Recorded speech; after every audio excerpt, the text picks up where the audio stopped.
আসসালামু আলাইকুম ওয়া রাহমাতুল্লাহি ওয়া বারাকাতুহু। প্রিয় দর্শক, নূরের পাঠশালায় আপনাদের সবাইকে স্বাগতম। আজকের এই ভিডিওতে আমরা সূরা লাহাব সহিহ ও শুদ্ধ উচ্চারণে শিখব। আমাদের মধ্যে অনেকেই এই সূরাটি মুখস্থ জানি, কিন্তু অনেক সময় শুদ্ধ উচ্চারণে পড়তে পারি না। এমনকি আমাদের কোথায় কোথায় ভুল হচ্ছে সেটাও আমাদের জানা থাকে না। তাই আপনাদের কাছে অনুরোধ, ভিডিওটি শুরু থেকে শেষ পর্যন্ত মনোযোগ সহকারে দেখুন। ইনশাআল্লাহ এই ভিডিওর মাধ্যমে আপনি সূরা লাহাব শুদ্ধ উচ্চারণে শিখতে পারবেন এবং নিজের ভুলগুলোও সংশোধন করতে পারবেন। আপনাদের শেখার সুবিধার্থে পর্দায় আরবি লেখা, বাংলা উচ্চারণ এবং প্রয়োজনীয় নির্দেশনা দেখানো হবে। তো প্রিয় দর্শক, আর দেরি না করে চলুন শুরু করা যাক। আউযু বিল্লাহি মিনাশ শাইতানির রাজীম। বিসমিল্লাহির রহমানির রহিম। তাব্বাত ইয়াদা আবি লাহাবিন ওয়া তাব। তাব্বাত ইয়াদা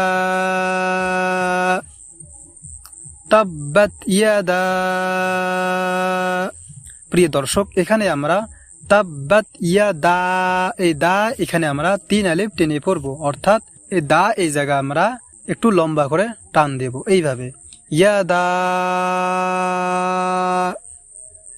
তাইলে আমরা এই শব্দটি এইভাবে পড়ব, তাব্বাত ইয়াদা আবি লাহাবিন ওয়া তাব। আবি লাহাবিন ওয়া তাব। প্রিয় দর্শক, এখানে আমরা আবি, এই বি এখানে আমরা টেনে পড়ব এইভাবে, আবি লাহাবিউ লাহাবিউ। এখানে বিউ, এই বিউ এই জায়গা আমরা এইভাবে গুণনা করব, এইভাবে লাহাবিউ লাহাবিউ ওয়া তাব ওয়া তাব। তাহলে দর্শক, এই আয়াতটি আমরা এইভাবে সুন্দরভাবে পড়ব, তাব্বাত ইয়াদা আবি লাহাবিউ ওয়া তাব। মা আগনা আনহু মালুহু ওয়া মা কাসাব। মা আগনা মা আগনা। প্রিয় দর্শক, এখানে আমরা মা এই জায়গা আমরা টেনে পড়ব, আর এখানে আমাদেরকে 3 আলিফ টেনে পড়তে হবে এইভাবে, মা আগনা আগনা। এবং এখানে না এই জায়গা আমরা টেনে পড়ব এইভাবে, আগনা। তাইলে আমরা এই শব্দটি এইভাবে পড়ব, মা আগনা আনহু আনহু মালুহু মালুহু। এখানে আমরা মা এই জায়গা আমরা টেনে পড়ব এবং লুহু, এই হু এই জায়গা আমরা টেনে পড়ব এইভাবে, মালুহু ওয়া মা কাসাব ওয়া মা কাসাব। প্রিয় দর্শক, এখানে আমরা ওয়া মা, এই মা এখানে আমরা টেনে পড়ব। তাইলে আমাদেরকে এই শব্দটা এইভাবে পড়তে হবে, ওয়া মা কাসাব ওয়া মা কাসাব। প্রিয় দর্শক, এই আয়াতটি আমরা এইভাবে সুন্দরভাবে পড়ব, মা আগনা আনহু মালুহু ওয়া মা কাসাব। সায়াসলা নারং যাতা লাহাব। সায়াসলা সায়াসলা। প্রিয় দর্শক, এখানে আমরা সায়াসলা এই লা এখানে আমরা টেনে পড়ব এইভাবে, সায়াসলা এইভাবে। তারপরে নারং যাতা, নারং যাতা। প্রিয় দর্শক, এখানে আমরা না এখানে আমরা টেনে পড়ব এবং রং রং এইভাবে ধরে থাকবো। এখানে আমাদের গুণনা করতে হবে রং এইভাবে। তারপরে যাতা, এই যা এখানে আমাদেরকে টেনে পড়তে হবে। তাহলে দর্শক, এই শব্দটি আমাদেরকে এইভাবে পড়তে হবে, না রং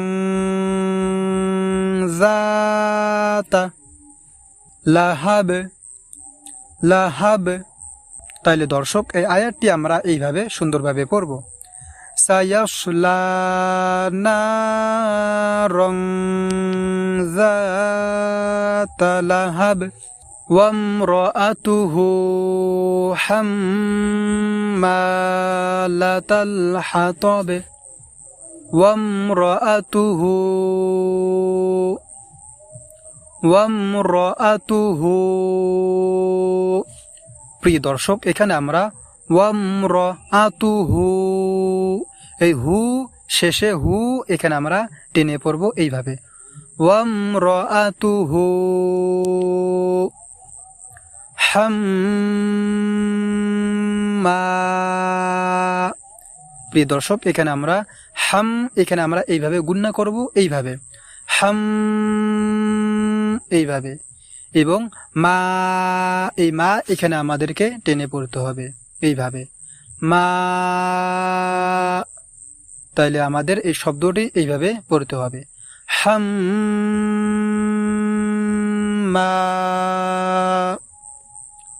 লাতাল হাতাবে লাতাল হাতাবে লাতাল হাতাবে।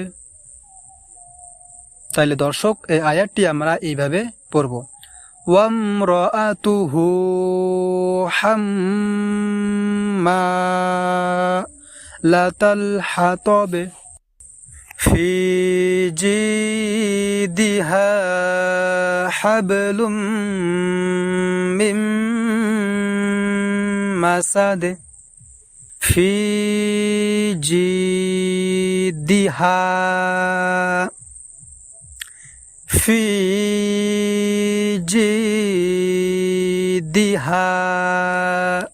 ফি এই জায়গা আমরা টেনে পড়ব এবং জি এখানেও আমাদেরকে টেনে পড়তে হবে এবং দিহা দিহা এই হা এই জায়গা আমাদেরকে টেনে পড়তে হবে।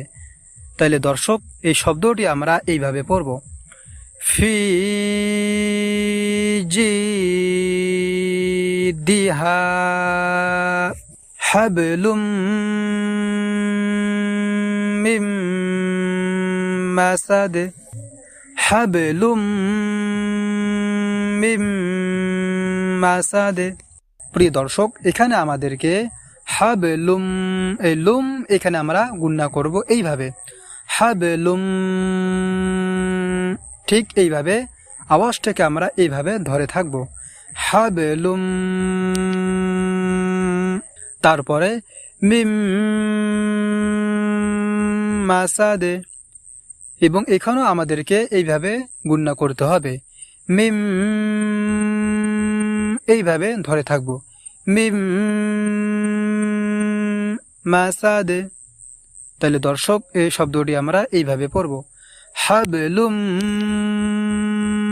মিন মাসাদে। প্রিয় দর্শক, এখন আমরা এই সূরা লাহাব সম্পূর্ণরা তেলাওয়াত করব। আমি যেখানে যেভাবে পড়ব আপনারা সেখানে সেইভাবে পড়ার চেষ্টা করবেন, তাহলে আপনাদের এই সূরা লাহাব সহিহ ও শুদ্ধ উচ্চারণে শিখতে পারবেন। তো চলুন, তাব্বাত ইয়াদা আবি লাহাবিন ওয়া তাব মা আগনা আনহু মালুহু ওয়া মা কাসাব সায়াসলা নারং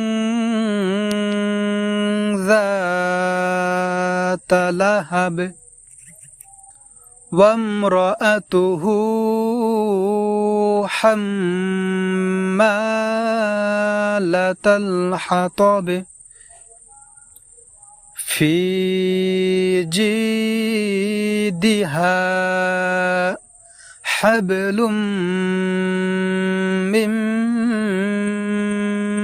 مسد আলহামদুলিল্লাহ, আজ এখানেই শেষ করছি। আশা করি ভিডিওটি আপনাদের উপকারে এসেছে এবং সূরা লাহাব শুদ্ধ উচ্চারণ শিখতে সাহায্য করেছে।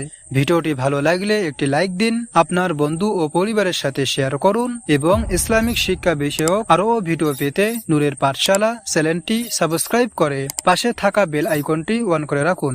আল্লাহ তাআলা আমাদের সবাইকে কোরআন সঠিকভাবে পড়া, বুঝা এবং তার উপর আমল করা তৌফিক দান করুক।